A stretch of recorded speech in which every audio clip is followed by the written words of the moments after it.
Yes, suffering does come, bro. It comes. But isn't there something inherent?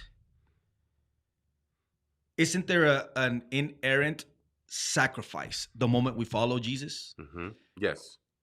So it's not just that if it comes, like God wants us to prosper, but not in the ways that Western society define. And I think we need to make a huge difference between this. And it actually goes back to what you're saying, right? It's the way God gives us love, is the way that God gives us peace. But for example, has the Western church really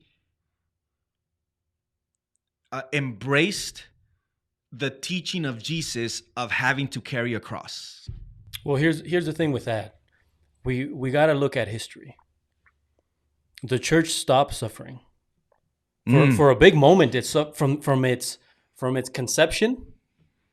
It began suffering with Jesus Yeah, and his yeah. disciples, right? And he said it himself: if I'm rejected, if I'm persecuted, what chance do you stand, right? So from its what's the word, inception, Yeah, from its start, from its from its beginning. beginning, the church suffered. There's a moment we can pinpoint in history, and obviously there's a lot of factors that led to that, where the church stopped suffering. The Edict of Milan officially ended persecution. The church became comfortable. The church stopped being persecuted. The church received each Christian received a robe, where they received acceptance. Up to that point, if you recall, it was in the catacombs. It was in homes. You were you literally suffered for your belief in Jesus Christ. That ends in 313 with the Edict of Milan. Let's even going further back in Jerusalem. In Jerusalem, they grew like it, right?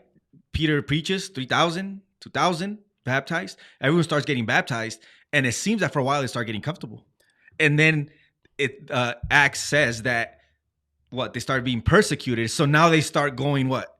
They start going out. Start spreading out. It seems like the church. Think about this. What you're saying. It seems like the church thrives when it suffers. Correct. When it embraces suffering.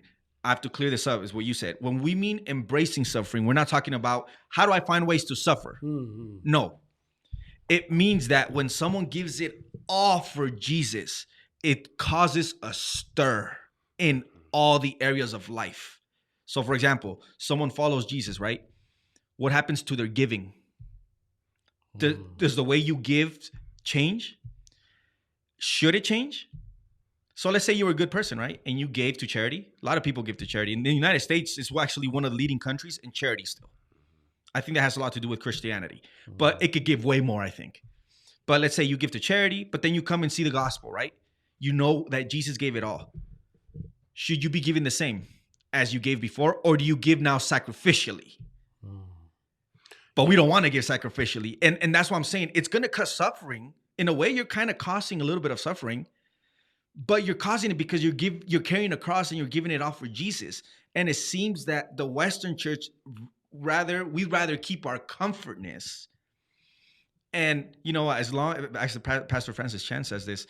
He says a lot of people think Christianity is like, you know what? Christianity is about just don't get divorced, just be pro-life and just that's cool. Go to church once a week. In the Bible, it was way more than that. Do you really think that would have caused a stir back in the day? In the days of Jesus, if that was just being a Christian, would it really cause a stir? Why the heck would people persecute them? Their beliefs and their principles were the reason for their persecution. What they stood for, what they believed, was the reason why they were persecuted, why they were suffering. However, when the state finally says, "Hey, we're not going to persecute you anymore," as a matter of fact, let's turn Christianity to the nation, the national religion. Persecution ends, and we see a shift there. When we talk about the Western church, this is historically our church.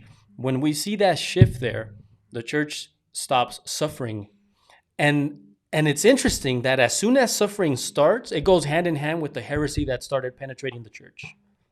We see the deviation from God's principles, and we start seeing as soon as the church gets to a position of comfort, its doctrine also starts shifting away from God's principles. And I think that's very important what you're saying, because that puts in perspective what we are trying to articulate when it comes to suffering. Because what we are saying, if I'm understanding you guys correctly, is what is causing the suffering is not something external that we're doing.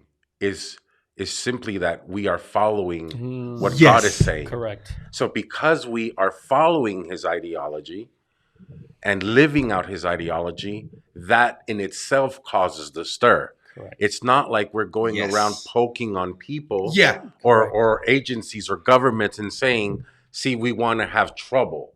It's living the life that God has given us that automatically causes that. And I think in the book of Matthew chapter 5, in the last beatitude, it talks about how Jesus says, you will be persecuted for my name's sake. Yes. So it's not saying that you're going to be persecuted because you went out to look for a fight, right? There you go. So I think that's the issue that we're trying to really put on the table for everyone to consider, is that, are we really living out the gospel? Because if we are living out the gospel, then we should have the expectation that the cross is going to become heavier. But see, and now it goes back to the Laodicean church. They were a church, by the way. That's why there's a letter to them. So we're talking about Christians. Were they willing to carry a cross? Are we willing to carry a cross now? See, so that they wanted to be a church without having to carry a cross, because carrying a cross is uncomforting. Having to live out Jesus's teachings is important. So, for example, this is the problem with evangelism. And I think this is a serious question. Like, how do we go about telling people that Christianity means to carry a cross? So in Luke chapter, Luke chapter 14, Jesus says, hey, you have to check if you have enough to build a tower. If you don't hate family members more than me, now he's not calling to hate my family members. He's just saying, if you don't love me more than your family members, because guess what? For my name's sake, what you were saying, you're going to be hated by some family members. But if you don't want to be hated by family members, no problem. Just don't carry a cross, because in that same chapter, he says, whoever does not carry a cross and follows me cannot be my disciple. Then he says, if you have 10,000 men, you got to be ready. Can you say, hey, I'm going to go and face the 20,000 that are coming against me? And then he goes off and finishes that part by saying that we are the salt, but if the salt loses its flavor, when it doesn't carry the cross. And that's Laodicea, right? It was a church, but it was a flavorless church.